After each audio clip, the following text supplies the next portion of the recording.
కృష్ణరాజు పోటీపై ఉత్కంఠ కొనసాగుతోంది. నిన్న భీమవరం ఆత్మీయ సమావేశంలో రఘురామ వ్యాఖ్యలతో అలజడి రేగింది. నన్ను పర్మనెంట్ గా నియోజకవర్గం నుండి దూరం చేసే కుట్రలు జరుగుతున్నాయంటున్నారు ఆయన. మాట్లాడించుకున్నన్ని రోజులు మాట్లాడించుకున్నారు, ఇప్పుడు టికెట్ అడిగితే సభ్యత్వం లేదంటున్నారని పరోక్షంగా సెటర్లు వేశారు.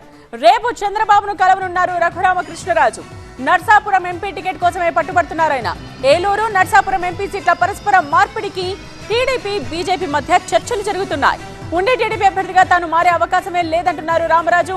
నర్సాపురం స్థానాన్ని వదులుకునే ప్రసక్తే లేదంటూ అంటున్నారు బీజేపీ అభ్యర్థి శ్రీనివాస్ వర్మ. రఘురామకే మద్దతు పలుకుతున్నారు క్షత్రియ సంఘాలన్నీ కూడా.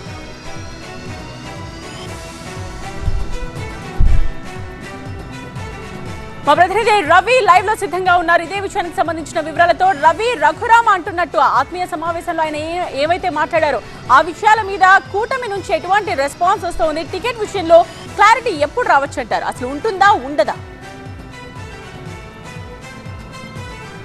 అంటే ఇది పూర్తిగా కూడా కోస్తాలో చాలా తీవ్రమైన చర్చనీయాంశంగా మారినటువంటి పరిస్థితి కనిపిస్తుంది.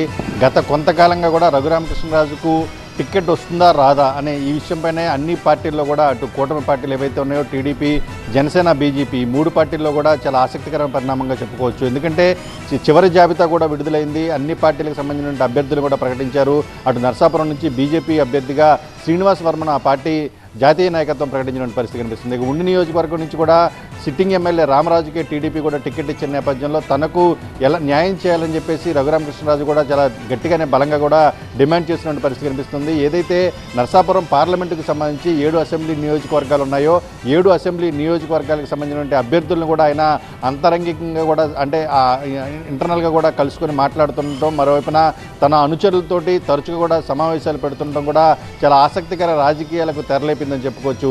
మరోవైపున బీజేపీ నర్సాపురం టికెట్ను వదులుకుంటుందా లేదా అనేది కూడా ఇక్కడ చర్చనీయాంశంగా మారిందని చెప్పుకోవచ్చు. శ్రీనివాస్ వర్మ తాను చాలా కాలంగా అంటే సుదీర్ఘంగా కూడా 25 సంవత్సరాల నుంచి భారతీయ జనతా పార్టీకి నేను కట్టుబడి ఉన్నాను, భారతీయ జనతా పార్టీకి పనిచేస్తూ వచ్చాను కాబట్టి తనకు సీటు కేటాయించారు. ఈ చివరి నిమిషంలో ఇప్పుడు మార్చేటువంటి ప్రశ్నే లేదు, తానే ఖచ్చితంగా పోటీ చేస్తానని చెప్తున్నారు. అయితే ఇంతకాలం టీడీపీ నుంచి నేనే పోటీ చేస్తాను, జనసేన అయినా నేనే పోటీ చేస్తాను, భారతీయ జనతా పార్టీ అయినా కూడా నేనే పోటీ చేస్తానంటూ రఘురామకృష్ణరాజు చెప్పుకుంటూ రావటం, అసలు ఏ పార్టీలోనూ ఆయనకి సభ్యత్వం లేకపోవటం, సభ్యత్వం ఎందుకు లేదనే విషయం కూడా కూటమికి సంబంధించి నాయకుడిగా ఉన్నటువంటి వ్యక్తికి మొత్తం కూడా విషయాలన్నీ కూడా తెలుసని చెప్తున్నారు. అయితే ప్రస్తుతం నర్సాపురం నుంచి సిట్టింగ్ ఎంపీగా ఉన్నటువంటి రఘురామకృష్ణరాజు ఖచ్చితంగా కూడా తాను పోటీ చేసేందుకు అవకాశం కల్పించాలని కూడా బలంగా కూడా కోరుతున్నటువంటి పరిస్థితి కనిపిస్తుంది.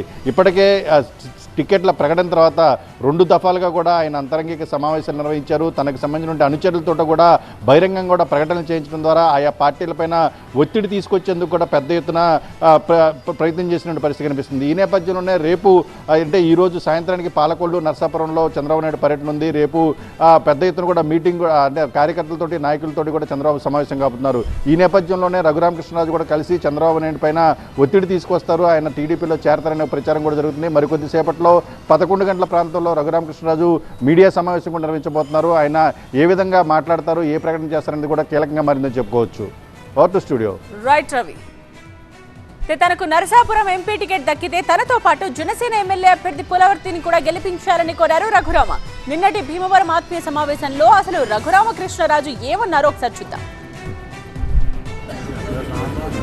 పార్టీ పెట్ల సింగిల్గా ఉన్నా, పార్టీ పెట్టుకుంటే ఈరోజు పొత్తులో నన్ను కూడా స్టేజ్ మీద కూర్చోబెట్టుకునేవారు, నాకు కూడా 10 సీట్లు ఇచ్చి ఉండేవారు. బట్ అవసరం లేదు, పవన్ కళ్యాణ్ గారు వస్తారు, కూటమిలో కలుస్తారు, చంద్రబాబు నాయుడు గారు లాంటి గొప్ప నాయకుడు ఉన్నారు అనే ఉద్దేశంతోనే నా ప్రతి రచ్చబండలో కూడా చెప్తూనే ఉన్నా. కాబట్టి ఇప్పుడు ఆ పార్టీలో సభ్యత్వం లేదు, ఈ పార్టీలో సభ్యత్వం లేదు, రోజు మాట్లాడించుకున్నప్పుడు సరే 4 సంవత్సరాలు నన్ను ఇబ్బంది పెట్టాడు, నా నియోజకవర్గానికి దూరం చేశాడు. కానీ ఇప్పుడు పర్మనెంట్గా నన్ను నియోజకవర్గానికి దూరం చేయడానికి కొన్ని కుట్రలు జరుగుతున్నాయి. కుట్ర ఎవరు చేశాడు అనేది అనవసరం. కూటమి కుట్ర చేసిందని నేను అంటున్నాను. నేను కూటమిలో ఏ పార్టీలోనూ నాకు సభ్యత్వం ఎందుకు లేదో అందరికీ తెలుసు, అట్లీస్ట్ ఆ కూటమి నాయకులకు తెలుసు. నాకు అర్థం కాదు ఏంటంటే, నేను ఏ పార్టీలో సభ్యత్వం తీసుకున్నా ఆ మరుక్షణం నా ఎంపీ సీటు పోతుంది.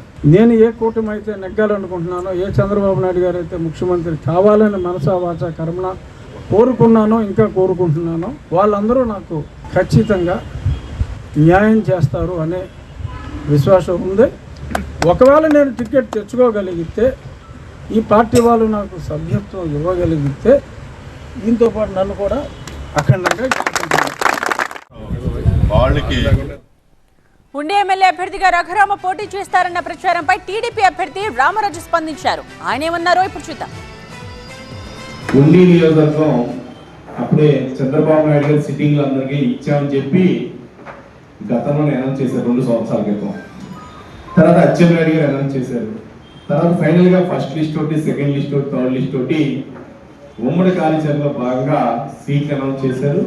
దాంట్లో క్లియర్ గా ఉండి నియోజకవర్గం మళ్ళీ స్థానికంగా ఉన్నటువంటి శాసనసభ్యుడికే పోటీ చేయడానికి అవకాశం ఇచ్చామని చెప్పి గౌరవనీయులు నారా చంద్రబాబు నాయుడు గారు చెప్పడం జరిగింది. దీంట్లో ఎక్కడ మార్పు లేదు. మా యొక్క తెలుగుదేశం పార్టీ జాతీయ అధ్యక్షులు కానీ పవన్ కళ్యాణ్ గారు కానీ ఎన్డీఏలో కూటమిలో భాగంగా ఉండి నియోజకవర్గంలో తెలుగుదేశానికి సీటు మంత్రి రామరాజు, కళాపూడి రాంబాబు కేటాయించారు. మీరు అడిగారు శివరామరాజు గారి గురించి. ఆయన పార్టీ 3 సార్లు అవకాశం ఇచ్చింది, 4వసారి అవకాశం లేదు.